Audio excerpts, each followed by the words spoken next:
Buongiorno e benvenuti a questa edizione del nostro telegiornale. Vediamo subito i titoli. Si estende la protesta degli agricoltori, file di trattori e mezzi pesanti in diverse arterie dell'isola. Contestano le politiche comunitarie e chiedono misure concrete a sostegno del settore. Riaperto il caso di Anthony Bivone, ragazzo di Adrano morto in circostanze misteriose in Germania. Il GIP di Roma ha respinto l'archiviazione, non convince la tesi del suicidio. Licata, Canadair in azione per spegnere gli ultimi focolai del deposito bruciato. Parchi, mercati e scuole resteranno chiusi fino a domenica per la nube tossica che si è sprigionata. Orchestrali del Politeama di Palermo contro Beatrice Venezzi, non sa dirigere, il sovrintendente minimizza, contestata da pochi. Arriva una pioggia di milioni per la Gigafactory di Enel Green Power a Catania, serviranno ad avviare l'impianto per la produzione di pannelli solari che si era arenato. E appunto parliamo della pioggia di milioni della Gigafactory di Enel Green Power a Catania. Librino, non solo spaccio, tra orti sociali e nuovi alloggi popolari, l'altro volto di uno dei quartieri difficili di Catania. Calcio, serata nera per il Catania che gioca bene ma perde di misura la sfida con il Rimini. Per arrivare in finale adesso bisognerà vincere con 2 reti di scarto.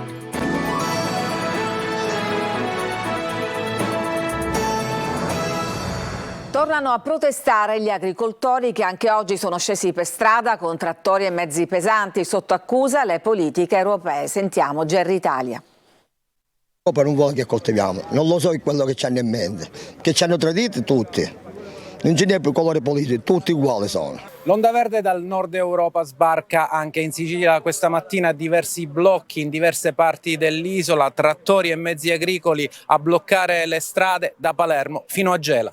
Da giorni in tutta Italia e in diversi paesi europei è in corso la mobilitazione contro le politiche agricole imposte dall'Unione Europea che vengono definite disastrose e distruttive per l'intero comparto, e adesso la protesta sbarca anche sull'isola, da Palermo a Sciacca fino ad arrivare alla piana di Gela, patria dei carciofi e del grano. Questa mattina diversi agricoltori del territorio, soprattutto gelesi e niscemesi, si sono radunati con i loro trattori nella zona di Ponte Olivo. Nessun blocco stradale ma un lungo corteo di macchine agricole che da Gela è arrivato fino al bivio per Niscemi. Noi non vogliamo vivere di assistenzialismo, noi vogliamo essere aiutati non per abbandonare i terreni, ma per migliorarci, sia noi come aziende agricole, e migliorare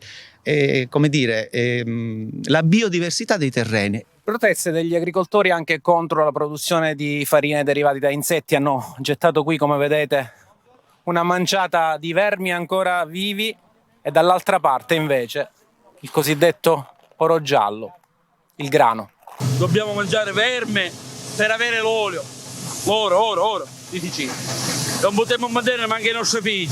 E adesso gli agricoltori sono allo stremo, sommersi dai debiti. Il costruttore non mi vuole far entrare, che sono sotto. Qualche 50.000 euro di interesse, io non ho manco i soldi per sopravvivere e mantenere i miei figli a studiare. Nei campi locali l'acqua non arriva e le dighe non danno copertura, i prezzi di produzione per le materie prime sono alle stelle, le aziende soccombono perché non riescono a stare su un mercato dominato da produzioni a basso costo che arrivano da mercati esteri, e così le aree rurali si spopolano. Il governo nazionale, se vuole dare un aiuto al nostro settore, lo può dare facilmente, bloccando i prodotti che arrivano da extracomunitari, Egitto e Tunisia. Non si può farci massacrare dall'Egitto e dalla Tunisia con i carciofi, con prezzi bassi, senza controlli fitosanitari. Non c'è niente. Il sit-in proseguirà anche domani, volto principalmente a rilanciare una vertenza che sembra adesso non avere fine. I giudici riaprono il caso di Anthony Bivone, ragazzo di Adrano morto in circostanze misteriose in Germania. Il GIP di Roma ha respinto l'archiviazione, non convince la tesi del suicidio. Luca Ciliberti. Era la notte tra il 17 e il 18 luglio del 2021. Anthony Bivona da Adrano si era trasferito da tempo per lavoro a Darmstadt vicino Francoforte. Quella sera aveva parlato con la sorella Grazia, qualcuno aveva bussato alla porta, i due si erano salutati velocemente. Da quel momento il silenzio fino alla telefonata della polizia tedesca. Anthony è morto, la polizia chiude il caso come suicidio, un'ipotesi a cui i familiari non hanno mai creduto. Oggi il GIP di Roma ha respinto l'archiviazione e chiesto ulteriori indagini valutando anche la pista dell'omicidio. Nonostante quella che era stata un'udienza concitata nel mese di dicembre scorso, oggi abbiamo incassato questo grande risultato che ci dà fiducia affinché venga fatta la luce, la giusta luce, ed emerga la verità di ciò che è successo quella notte in cui si è verificata la tragedia di Anthony. La fidanzata del ragazzo, di origine turca, in una prima versione aveva dichiarato che Anthony si sarebbe impiccato in bagno, invece il corpo è stato trovato nella tromba delle scale del condominio. Subito dopo la morte del ragazzo, il cellulare, così come accertato dagli inquirenti, si è spostato per quasi 1 chilometro, ha effettuato una telefonata via WhatsApp, poi cancellata perché non risultasse traccia. Ed è proprio sul cellulare, la scatola nera della vita di Anthony, che la famiglia chiede e ha sempre insistito di indagare in modo più approfondito per trovare ulteriori risposte. Ci aspettavamo che la Procura di Roma rispondesse prima e più solertemente sulla richiesta di autopsia che è arrivata solo dopo 5 mesi. Questo è stato il dato che un attimino non ci ha consentito, almeno dal punto di vista dell'autopsia, di ottenere subito le risposte che chiedevamo, anche attraverso l'audizione di alcuni testimoni che non sono stati adeguatamente sentiti nei tempi vicino alla tragedia, e con testimoni nuovi che invece non erano mai stati sentiti né dall'autorità tedesca né da quella italiana. Adesso saranno sentiti gli amici con cui Anthony aveva contatti in Germania e soprattutto la fidanzata Ilada. L'incendio nel deposito rifiuti a Licata, il rischio nube tossiche in azione, anche Canadair ed elicotteri per spegnere gli ultimi focolai. Davide Sardo. A Licata imperversa ancora la nube tossica sprigionata dalla combustione anche di rifiuti speciali nel deposito di stoccaggio dell'impresa Omnia in contrada Bugiades, preda di un violento incendio divampato la notte tra sabato e domenica scorsi. Il viceprefetto di Agrigento Elisa Vaccaro si è confrontato in videoconferenza con l'assessore comunale a Licata Angelo Curella ed è stato confermato, almeno fino a domenica, lo stop a scuole, ville, spazi comunali, mercati, cimitero e manifestazioni pubbliche varie. Nel frattempo proseguono le operazioni di spegnimento dei cumuli di rifiuti. La cappa di fumo sospinta dal vento si è spostata dalla città verso il mare.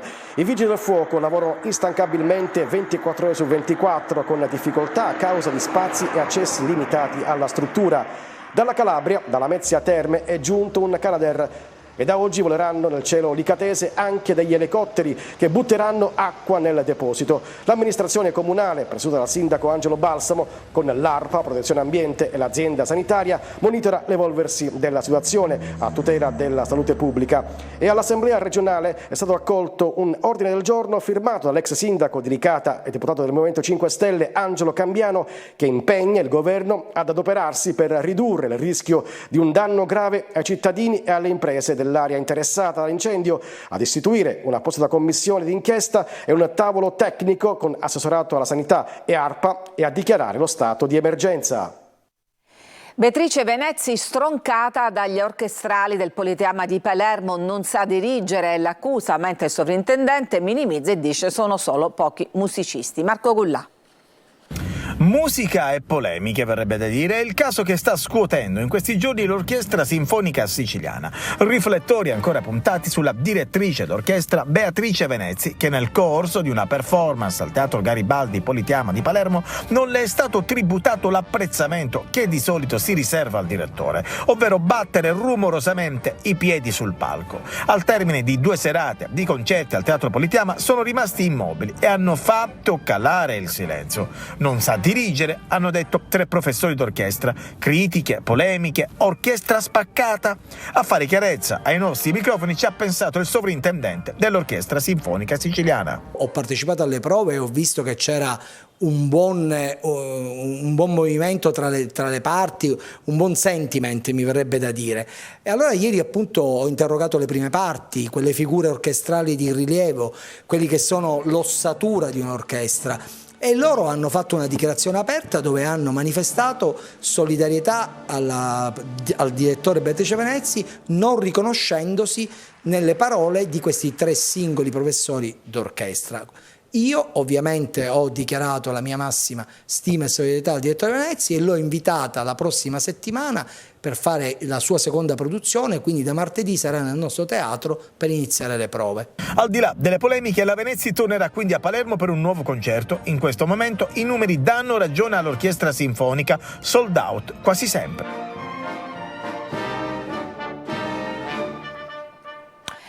Soldi e regali per informazioni su gare pubbliche. Emergono nuovi particolari nelle carte dell'inchiesta che ha portato all'arresto del deputato regionale Dario Safina. Luca Ciliberti.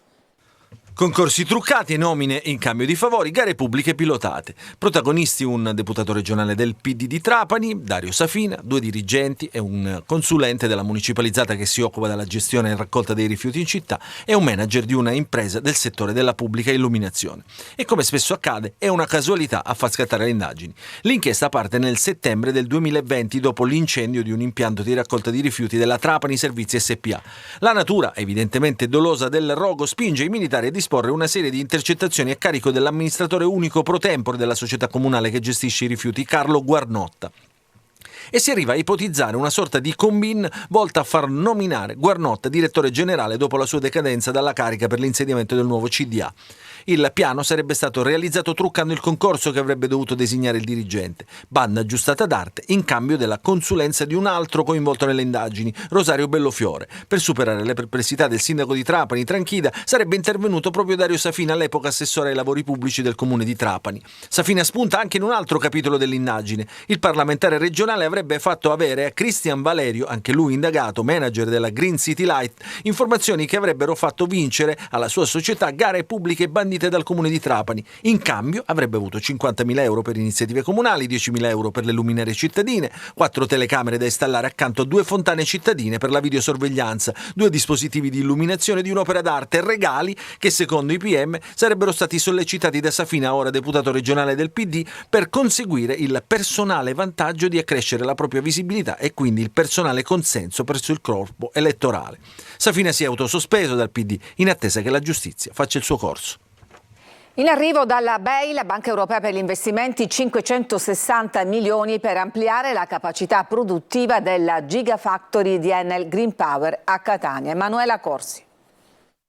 Un pacchetto finanziario da 560 milioni di euro per far ripartire il progetto di sviluppo della Gigafactory Trisan di Enel Green Power nell'Etna Valley.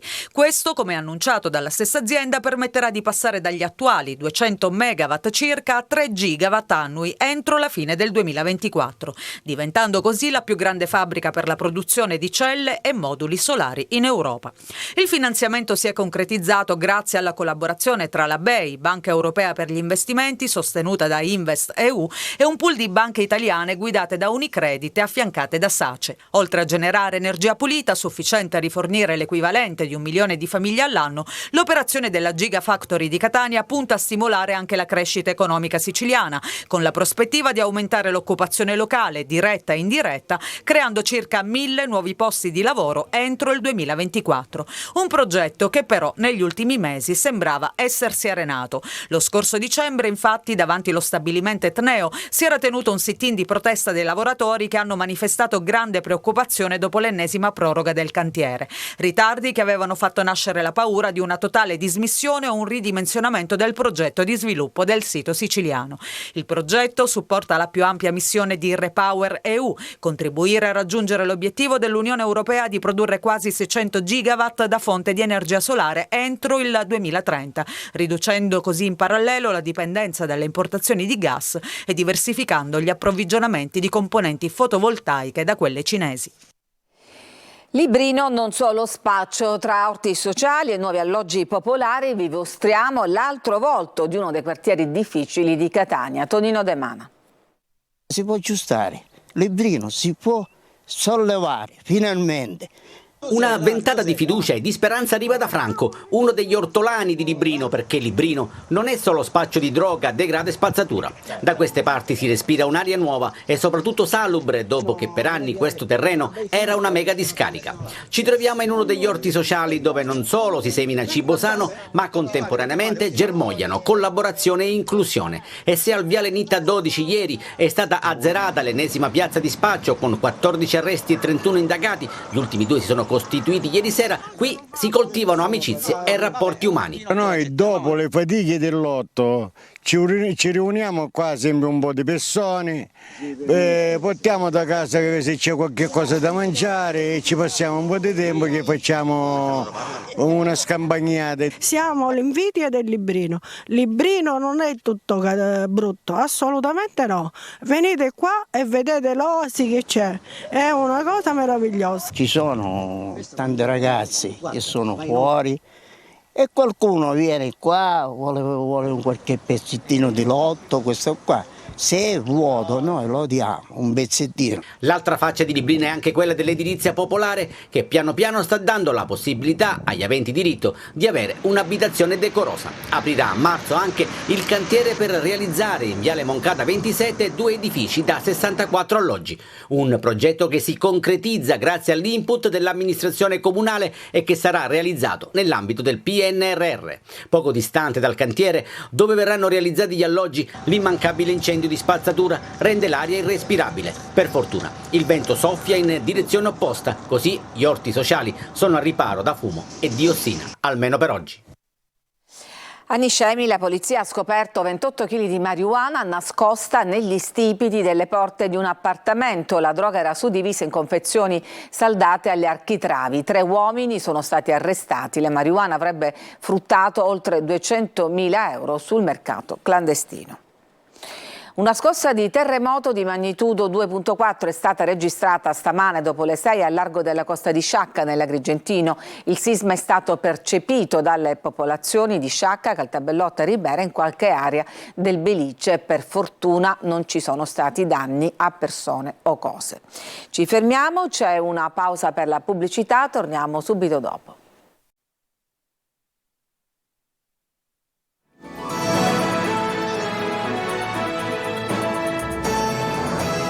Eccoci di nuovo in studio per parlare di strade pericolose come Viale Santa Panagia a Siracusa, dove i pedoni attraversano a loro rischio e pericolo. Non si vede nemmeno un vigile, dicono i passanti ai nostri microfoni. Intanto Messina diventa la capitale siciliana del traffico. Francesco Aloi.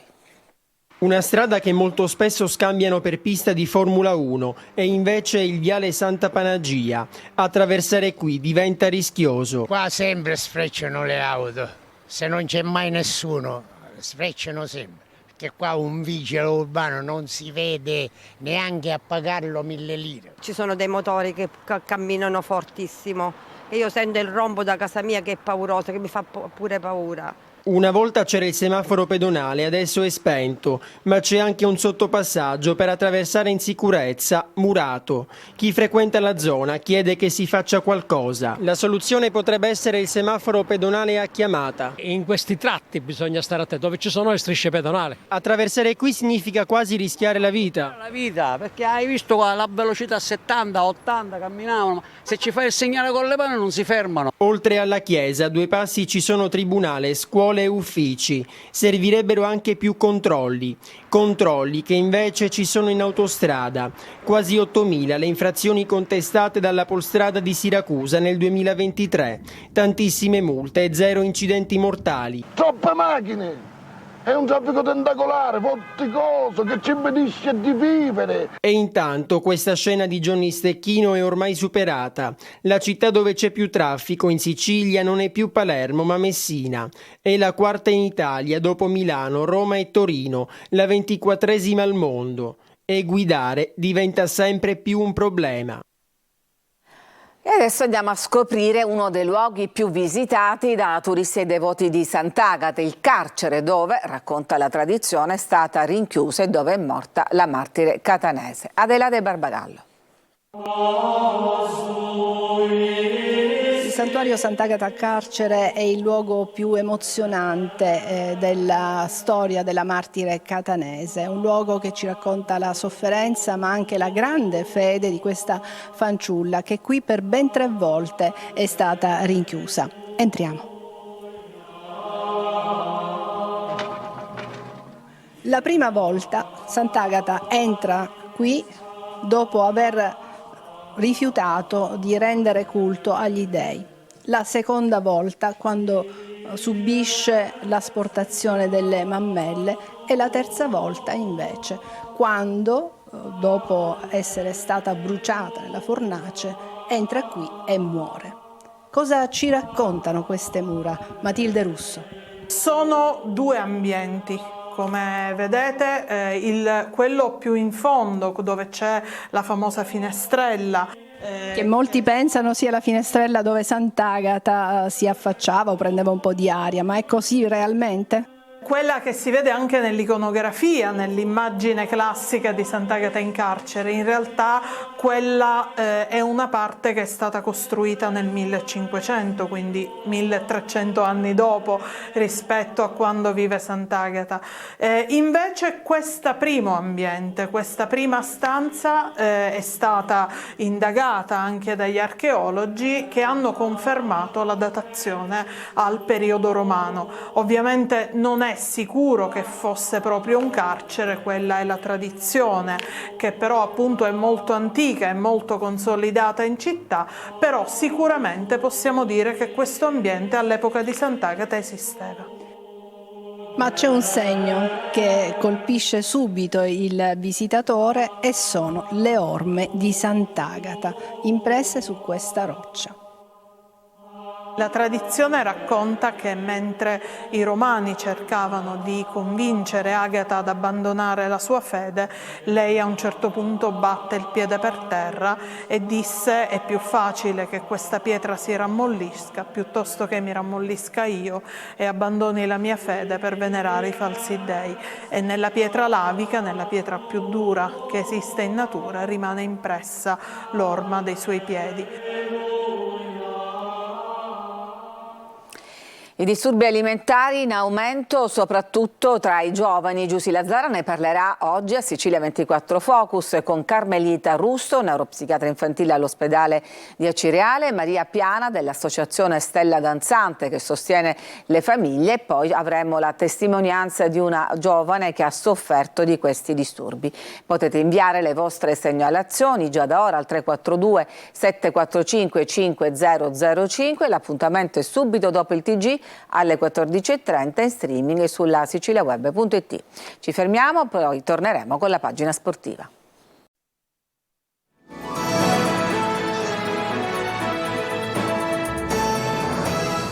Siamo al calcio, serata nera per il Catania che gioca bene ma perde di misura la sfida con il Rimini. Per arrivare in finale bisognerà adesso vincere con 2 reti di scarto.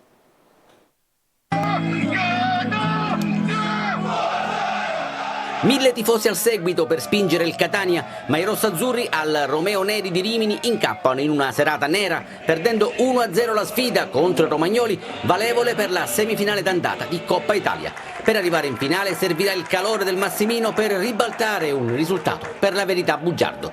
0 gol, rabbia e tante recriminazioni che dovranno essere trasformati in energia positiva il prossimo 28 febbraio, visto che per eliminare il Rimini bisognerà vincere con 2 reti di scarto. Tutta colpa di questo gol, arrivato al minuto 38 che spacca la partita sotto lo sguardo di Pelligra. Cernigoi fa un buon lavoro sull'out di sinistra e imbecca la Mesta, che al minuto 38 supera Beters in uscita. 1-0 Rimini e doppia protesta dei rossazzurri per una spinta irregolare ed un presunto fuorigioco. C'è una gomitata in faccia a Conte che con dei segni ben evidenti.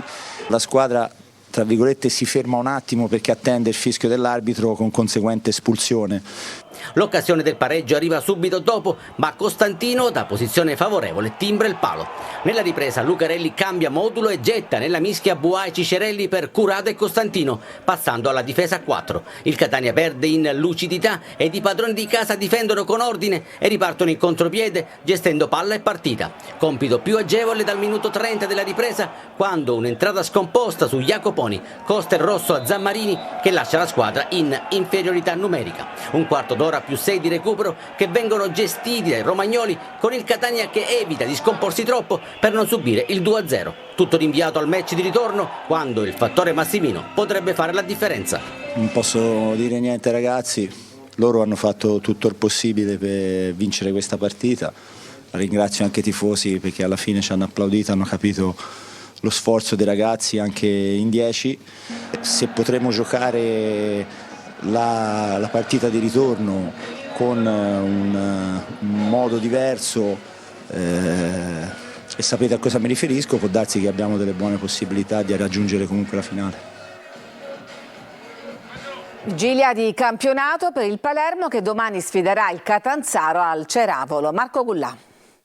Un altro innesto per Eugenio Corini, il Palermo ha chiuso per il difensore della Ternana Diakité, che già oggi sarà rosanero e a disposizione del tecnico, ma che probabilmente non potrà essere arruolabile per la partita che il Palermo giocherà domani a Catanzaro. Un anticipo che è uno dei derby del sud, del campionato cadetto. Ed una squadra che spesso ha vinto e ha alternato sconfitte, dunque sull'equilibrio generale diciamo che non è la partita proprio giusta perché è una squadra che fa gol e noi abbiamo dimostrato di farne ma anche di subirne, dunque mi aspetto oggettivamente una partita dove le due squadre proveranno a giocare, proveranno a superarsi e noi su questa attenzione, su quel qualcosa in più su cui abbiamo lavorato possiamo fare la differenza e questo che è quello che ho detto l'altra volta e che non mollerò un centimetro su questo, dobbiamo andare a cercare. Eugenio Corini sceglie la strada della continuità. A Catanzaro dovrebbe essere confermata gran parte della formazione che ha battuto il Modena. La più grande novità riguarda l'attacco. Brunori è squalificato. Al suo posto dovrebbe giocare Soleri, eroe dell'ultima partita. Out anche Lucioni Desplances, entrambi infortunati. Insigne e Di Francesco completeranno il reparto offensivo. Al centro della difesa conferma per Nedelciaro e Ceccaroni.